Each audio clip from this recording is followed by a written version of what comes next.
desvio de gás é descoberto pela Naturgy em posto de combustíveis de São Gonçalo. E Rio de Janeiro pode ter programa de apoio às atividades das mulheres marisqueiras. O Jornal da Alerj está começando agora.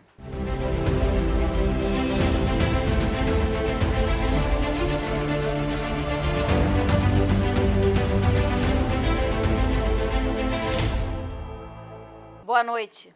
Um desvio de 37% de gás foi descoberto na bomba de compressão da Neogás em um posto de gasolina em São Gonçalo durante uma inspeção da Naturgy.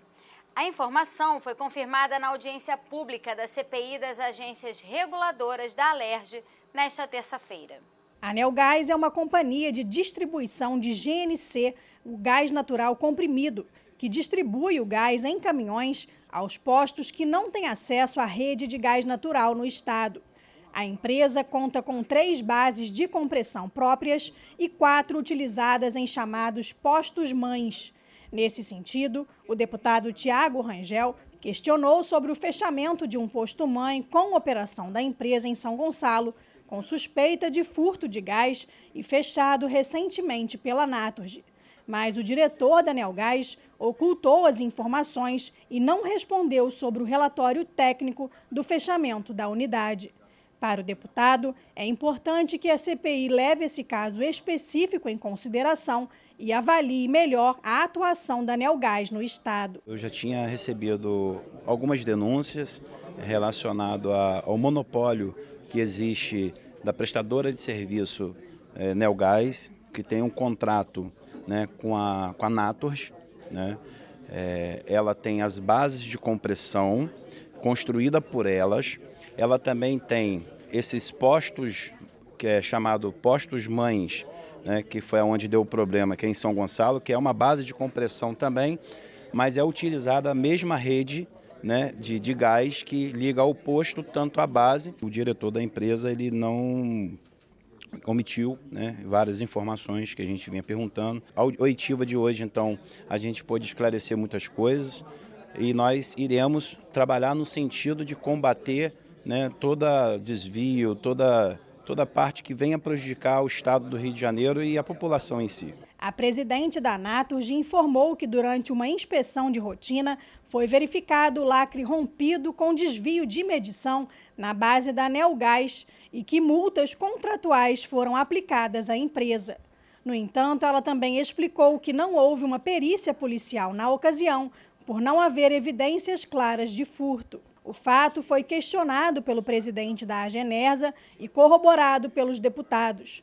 Para o presidente da CPI, deputado Rodrigo Amorim, é preciso definir um protocolo legal para que a empresa venha solicitar a presença policial nessas situações. Está claro, por tudo que foi apurado nessas oitivas e hoje principalmente, que é necessário que a Assembleia Legislativa consiga transformar tudo que está sendo dito aqui, inclusive as normativas da própria agência reguladora, que a gente possa transformar em produção legislativa em lei. Então, percebo de forma clara que está caminhando para isso, vai ser um saldo da CPI, apresentar uma legislação moderna para que a gente possa estabelecer, por força de lei, esses protocolos do fornecimento de gás no Rio. E eu tenho certeza que essa CPI vai se debruçar também para uma acusação que nos chega a todo instante de uma potencial formação de reserva de mercado.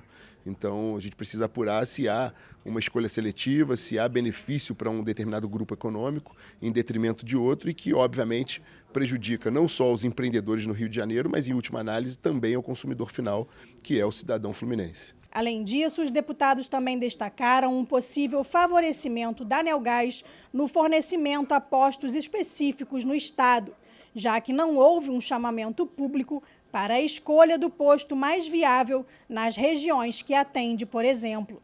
Segundo Amorim, é fundamental entender os critérios de escolha dos postos que recebem o gás comprimido no estado e dar transparência ao funcionamento dessa cadeia no Rio de Janeiro, além de criar propostas legislativas para melhorar a distribuição de gás para todos. A gente sabe que tem acontecido encerramentos que são alegados pela empresa por uma eventual fraude ou alguma falha técnica, mas como a própria manifestação da Polícia Civil do Rio de Janeiro, da agência, não há um protocolo definido, a não ser as normativas, e a gente precisa entender quais critérios para aplicação de multa e para interrupção do fornecimento.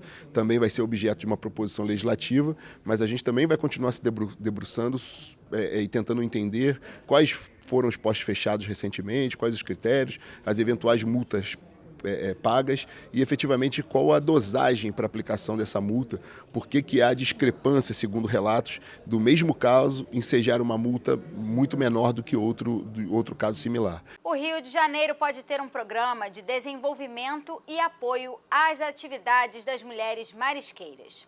O objetivo é oferecer melhores condições de trabalho e qualidade de vida às profissionais. O projeto foi aprovado pelo plenário. Veja como foram as votações. Nesta terça-feira, os parlamentares iniciaram a sessão analisando uma mensagem encaminhada pelo Poder Judiciário. A proposta altera um artigo da lei que criou o Fórum Regional de Alcântara, na comarca de São Gonçalo, para mudar a competência territorial do Fórum, que poderá ficar a cargo do órgão especial do Tribunal de Justiça do Rio. O Poder Judiciário explica que a lei atual impossibilita a mudança dos bairros sob jurisdição do Fórum de Alcântara, causando inúmeros conflitos de competência. O projeto foi aprovado e segue agora para a sanção do governador. Hoje, a forma como a lei estava redigida, ela gerava dois probleminhas, né, que a lei buscou contornar. Porque ela definia, às vezes, bairros, localizações que tinham ali um questionamento de onde acabava, onde começava outro. Então isso gerava, às vezes, conflito entre juízes, né, do Foro Regional de Alcântara com o juiz do Foro Central de São Gonçalo, né? Então, dessa forma, agiliza para, no momento que se verifique, olha, a gente precisa crescer um pouquinho a competência territorial do Fórum de Alcântara ou do Foro Central. A lei já dá essa flexibilidade para poder ter essa agilidade e, com isso, atender melhor o cidadão. O deputado Giovanni Ratinho apresentou proposta para que sejam instalados berçários e creches dentro das unidades do DEGASE e da Polícia Penal para atender os filhos dos agentes socioeducativos e policiais penais com idade até 6 anos. O texto foi aprovado e segue para a sanção ou veto do governador. Sabemos que a área de segurança é muito carente, não tem uma remuneração muito favorável, apesar de ser uma das melhores em nosso país, mas carece muito dos profissionais da área de segurança ter um lugar próprio, como uma creche, berçário, para ter onde botar os seus filhos para irem trabalhar. E ao retornar do emprego, também buscar os seus filhos. Outro projeto discutido em plenário foi o que pede a criação do Programa de Desenvolvimento e Apoio às Atividades das Mulheres Marisqueiras no Estado. O objetivo da proposta da deputada Tia Ju é oferecer melhores condições de trabalho às marisqueiras, dando visibilidade, local de trabalho adequado e qualidade de vida por meio de acesso à saúde pública e à assistência social. São consideradas marisqueiras mulheres que realizam atividades em áreas costeiras e em manguezais de forma autônoma, para sustento próprio ou comercialização da produção. O estado do Rio concentra 22 mil marisqueiras em atividade. O projeto foi aprovado e depende agora da sanção do governador para virar lei. Elas são vítimas de atravessadores, são mulheres que trabalham de forma subhumana, sem proteção, sem cuidado, sem acompanhamento, sem orientação. O programa pode e deve fazer tudo isso. Então, a gente tira da invisibilidade e a gente olha para o ofício como um ofício de emprego, de trabalho e de renda e dá a possibilidade dessas mulheres, de forma digna, trazer o sustento para dentro das suas casas e evitar que os atravessadores e aproveitadores tirem proveito de trabalhadoras vulneráveis como são as marisqueiras. A deputada Marta Rocha apresentou proposta que define regras para o cadastro de pessoa física em sites de venda de produtos novos e usados na internet. Devido ao grande número de fraudes e golpes envolvendo essas transações online, a parlamentar determina que as plataformas realizem cadastros mais completos dos anunciantes. Nome completo, CPF, endereço residencial e e-mail devem ser itens obrigatórios para registro nos sites. A plataforma que descumprir a regra poderá ser multada. O projeto aprovado retorna ao plenário para a segunda discussão. Os dados comparativos do primeiro quadrimestre de 2021 com 2022 dão conta de um aumento de 240% do e-commerce. Ao mesmo tempo, aumentou em 400% a tentativa de fraude no momento de efetuar uma compra online. E, para tristeza nossa, o Estado do Rio de Janeiro responde por 10% das notícias de tentativa de fraude. Por isso que esse projeto é muito simples, ele pretende apenas que no momento que você coloque algum objeto, algum produto para vender, que você tenha os dados daquele que está vendendo. Então, a gente está aqui para proteger o consumidor, que é também um perfil do nosso mandato. Um programa para fomentar e valorizar a atividade dos protetores de animais soltos e abandonados no Estado pode ser criado.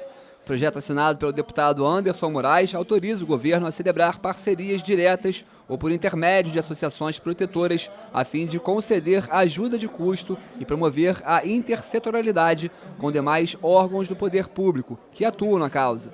Segundo a proposta, parcerias público-privadas poderão ser criadas para financiamento das despesas. Empresas ligadas à indústria PET que patrocinarem e apoiarem projetos e eventos voltados aos animais abandonados podem receber como incentivo descontos no valor do ICMS. O projeto ainda determina que o Poder Executivo mantenha em sua estrutura administrativa uma subsecretaria voltada à proteção e cuidado dos animais soltos e abandonados do Estado. O texto recebeu 19 emendas e retorna às comissões. A nossa ideia é fazer exatamente como existe a lei de incentivo ao esporte, a lei de incentivo à cultura, nós queremos criar a lei de incentivo aos cuidadores, para que a gente possa valorizar ainda mais o trabalho deles e que a gente possa cuidar dos pets. Dessa forma, como isso vai acontecer? Igualzinho, você vai apresentar um projeto na secretaria, a secretaria vai avaliar o seu projeto, vai chancelar o seu projeto e você vai poder, a partir dali, buscar uma parceria pública-privada através das empresas que recolhem o ICMS no Estado. Dessa forma, o governo do Estado poderá fazer a renúncia de arrecadação e ali o criador que gasta 1.000, 2.000, 3.000 poderá ainda mais do que cuidar dos pets, fazer ali a propaganda daquela empresa que estará fazendo aquela parceria. Portanto, fica bom para todo mundo. Fica bom para o Estado, que de certa forma para fazer esse tipo de trabalho custa mais caro.